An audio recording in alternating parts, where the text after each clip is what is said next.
तो आज की कहानी है सास को हुआ अपनी गलती का एहसास। राधा जी एक आम मध्यमी वर्गीय परिवार की मुखिया थी। वे अपने बेटे शुभम और बहू मनीषा के साथ रहती थी। एक बेटी सीमा थी जो कि शादी के बाद अमेरिका में बस गई थी। राधा जी के पति की मृत्यु बहुत समय पहले हो गई थी। शुभम और मनीषा की शादी को 5 साल हो गए थे, लेकिन अब तक उनकी कोई संतान नहीं थी। राधा जी की बहू मनीषा भी जॉब करती थी, जो कि राधा जी को बिल्कुल भी नहीं सुहाता था। वे जल्द से जल्द दादी बनना चाहती थी, लेकिन मनीषा और शुभम यह अच्छी तरह से जानते थे कि अभी मनीषा का जॉब करना कितना जरूरी था। राधा जी अपने बेटे शुभम से इस बारे में बात करती तो शुभम किसी न किसी बहाने से इस बात को टाल देता था। इसलिए वह मनीषा को ही परेशान करने के बहाने ढूंढती रहती थी ताकि वह अपनी जॉब छोड़ दे। और अभी कोरोना काल में तो मानो उनके मन की मुराद ही पूरी हो गई थी। हालांकि वे दिल की बुरी नहीं थी, लेकिन पोते की चाह में वे ना चाहते हुए भी ऐसा कर जाती थी। अपनी हम उम्र सहेलियों को दादी बनते देखकर उनका मन दुखी हो जाता था। उस दिन भी घर में ऐसा ही कुछ हुआ। ऑफिस में काम की वजह से मनीषा देर तक सोती रही और राधा जी को कितना अच्छा खासा मौका मिल गया। ये क्या बहू, अभी तक सो रही हो? पता है सुबह के 10 बज गए हैं। शुभम भी बेचारा कब से उठकर ऑफिस के काम में लग गया है और तुम हो क्या अभी तक सोई पड़ी हो? चलो अब उठकर सबके लिए चाय नाश्ता बना लो। मुझसे कुछ भी हो ही नहीं पाता, वरना मैं तो तुम्हारे भरोसे कभी ना रहती, खुद ही सब कर लेती। अब सॉरी माँ जी, वह देर रात तक काम चलता रहा, इसलिए सुबह सुबह ही सो पाई थी, इसलिए समय का पता ही नहीं चला।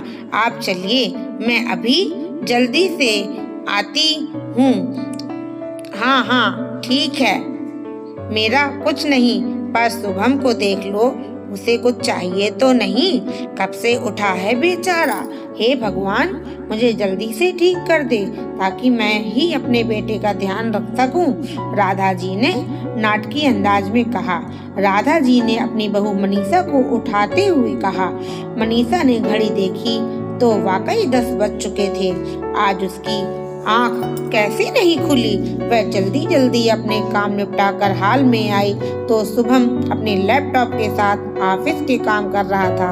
उसने किचन में जाकर चाय नाश्ता बनाया और फिर रात के बर्तन साफ किए और झाड़ू पोछा करके नहाने चली गई।